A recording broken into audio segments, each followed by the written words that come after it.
No, simply because we need to put a proper structure, because what we are seeing lacking in Sri Lankan sports is a structure. Yeah. We have the talent, and I believe we have infrastructure. Maybe it's not sufficient for certain sports, but we do have not proper infrastructure, we have reasonable infrastructure. But what is lacking in Sri Lanka is a system. Right. So this is the biggest challenge I have when I took over the ministry. Right. So that's why I invited Mahela, Sangha, Katsuri, Supun, Dilantha, Sanjeeva, Julian, and Rowena to come and join the sports council, and Rohan to put up a proper structure for high performance and development of the sport.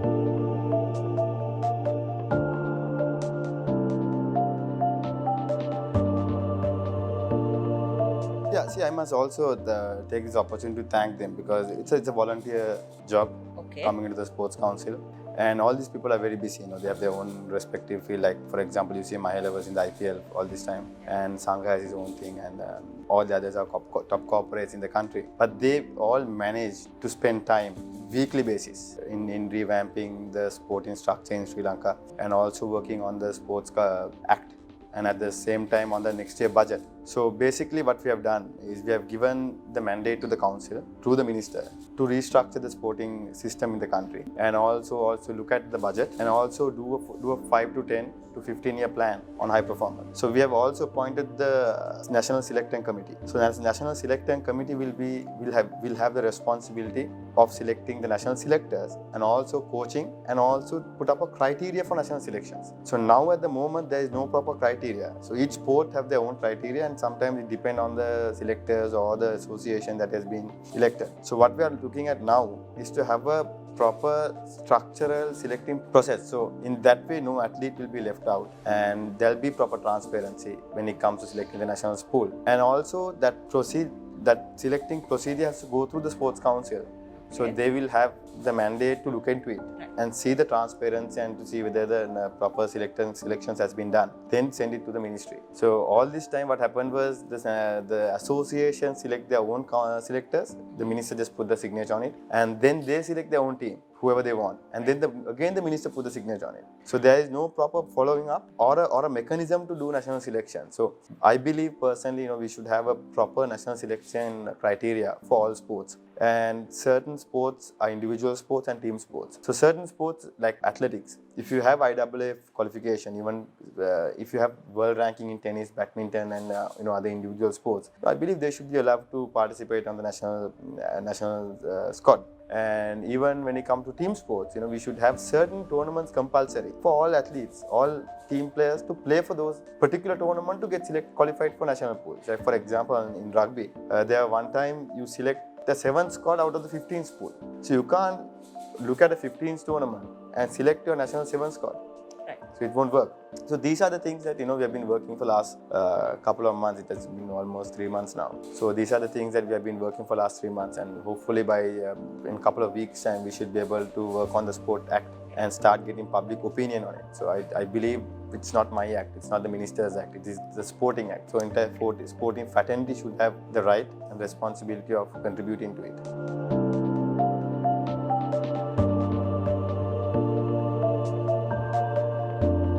See, what is lacking in Sri Lankan sport is a corporate culture. Anywhere in the world, sport is industry. But in Sri Lanka, it has become burden. So if you look at all these infrastructure we have built, government is finding very difficult to maintain it. Every time on media, you see some of the stadiums have been abandoned, not being used, not being properly maintained. And that's simply because we don't have a corporate structure. You need to make revenue out of it. If the revenue is coming to sport, then naturally the sportsmen and women will get paid, and this infrastructure will be maintained. So what I'm expecting from corporates who are involved in the sports council, bring that corporate culture, put up a proper corporate structure where we look at new models of revenue, like franchising model, sports tourism, manufacturing of sporting equipment, sport goods, sports gears. I believe we can even go up to industry of make sport an industry that makes us $1 billion revenue in this country.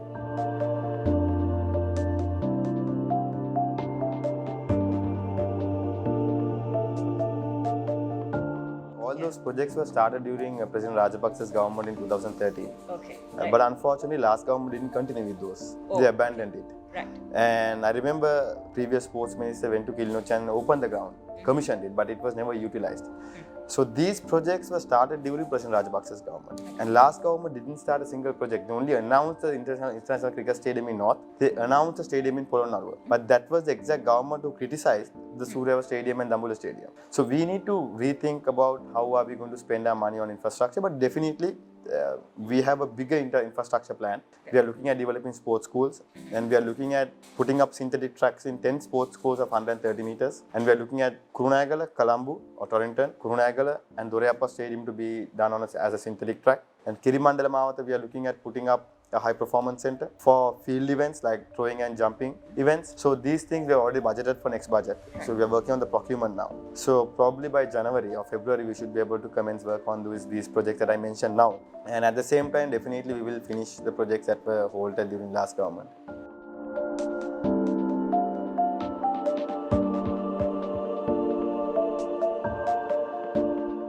No, investigation is going forward, and I'm sure the Aegis department and the police will conclude the investigation soon as possible. And these statements, we need to investigate and we need to bring justice, because it doesn't damage individuals. It damages the image of Sri Lankan cricket and entire sport. Because as you know, Sri Lankan cricket is known in the world. So I'm sure the police will do the investigation, but we have advised them to do it impartially, no interferences, and they have to go follow proper proceedings, and then based on that, they will take their decisions.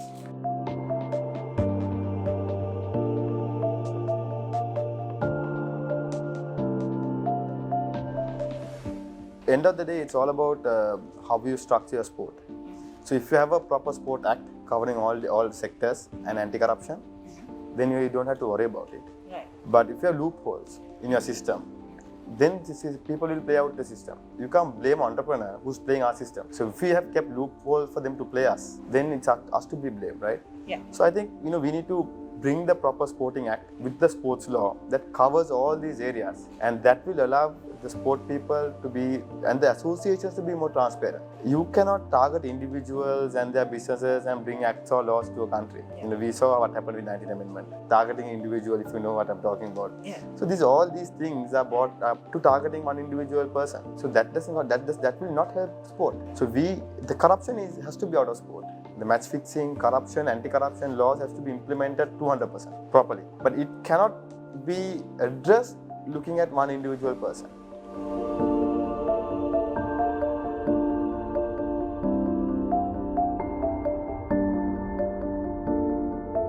The high performance tier 1, tier 2 and development squad will look after those athletes and their needs. But I must agree that there is a shortcoming when it comes to the rural areas where we have to approach and we have to identify those athletes and help them. So whoever is going to come for high performance will be looked after. Then we have to have a mechanism to look after the rest of the sportsmen and women. So what I have proposed now is to have we have already started from Hambantota and all the other GS are doing that, to have a district sports fund with district corporates, so where they can participate and be part of the sports fund. And then district wise it will be addressed, certain issues that can be addressed, like getting them a pair of spikes or giving them a bus to go on to participate in a national sporting event. Those kind of small things. Those things have to be looked after district wise, because see, under the 13th Amendment, sport is a devolved subject. So there's more powers to the provincials than the central government when it comes to sporting development of sport. So only the national squads comes to the central government. The school teams go to the schools, school section, education ministry, rest goes to the provincial sector. So what I'm trying to do now is to bridge this gap and bring these 2 or 3 organizations together and work on a proper structure. So we have invited the corporates in district-based corporates to come and help us and be part of this sports fund. And also we will by early next year bring them all to one digital platform. So we will have a mechanism of monitoring our athletes.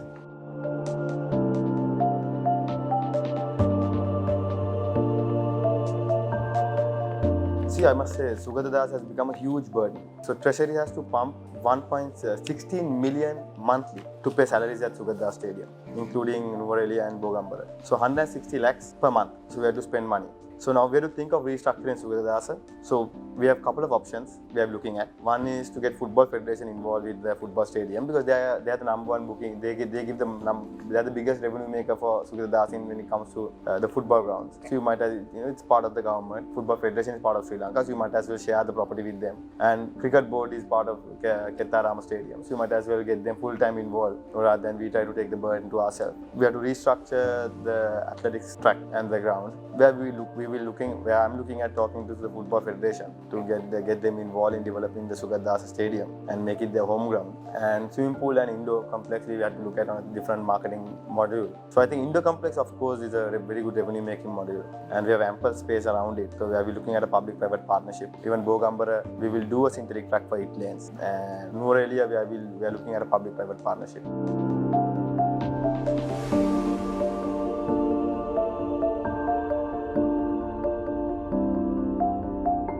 See, I think Motorsporting Association has a problem themselves. Okay. So they have to sort their issues out first. And I've been talking to them and I think they need to put the act together. And at the same time, there are enough tracks, as I said. But again, the standard and whether the requirement track is there is a question. So I have shown my interest to the Drivers Association to give them a track in Surya Vava, Tissamaharama, Ranminitana track. So the association can be based there and do their training as well. And racing is a very expensive sport at this stage. So we need to get more sponsors involved and make them more professional. So I've been talking to them. So and they are also their response is also very good. So I'm sure it can be a foreign revenue making venture in Sri Lanka if they work on a proper structure.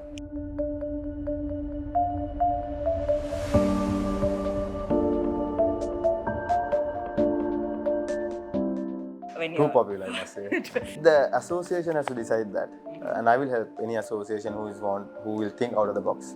It may be night races, it may be some other mechanism. Like just now I had a conversation with the rugby union. So I gave them some guidelines. I want them to have a provincial tournament of three tier. So they will break the rugby province into 3 provinces. So associations have to work because they get elected, right? And they spend a lot of money to get elected, most of them. So they have to work, and I will help them to make it reality.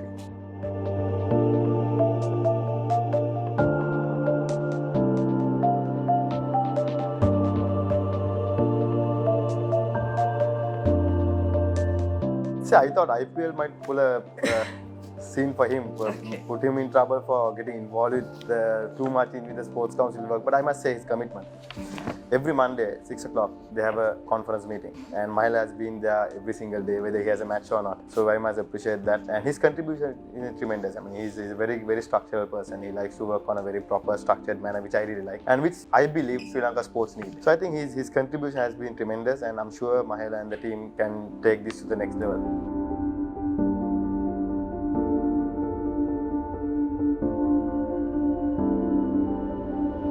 I must say all these council members, even corporates like Katsuri and Supun, even Julian, Sanjeev and Dilanta being racing in Europe, Rohan, they have been contributing a lot. I mean, they have been more active than any member in the sporting ministry, I must say. Right. In the sports ministry, I must say, because every Monday they make sure they, no matter how busy they are, they make sure they put up their time calendar or diary to come and do the sporting structure, and their office will be ready very soon. And even the army commander, Samendra Silva, has been very, very much involved with most of the decisions they take. Even though he has enough work with the COVID-19, he has always made sure that he has meetings for the national selecting committees, and he put his contribution to the sports council. So they are working very hard, and I must say they are doing it voluntarily. They don't get anything out of it. All of us end of the day, we get his satisfaction once we win medals. So that's the ultimate goal.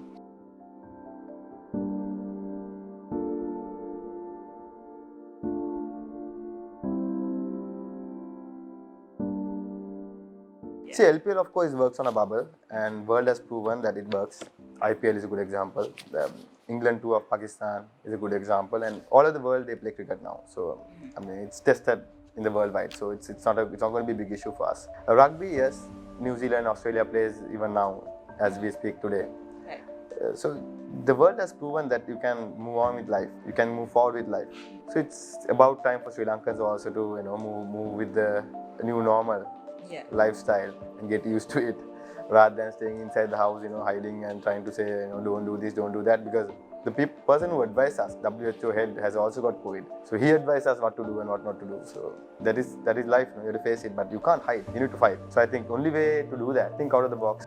Think differently and learn from the mistakes, and see how we can cooperate. Well, cooperate in the inter-organizational structures and also outside, and create bubbles where we can do sports, tourism. Open up the country. That's the only way forward at this stage.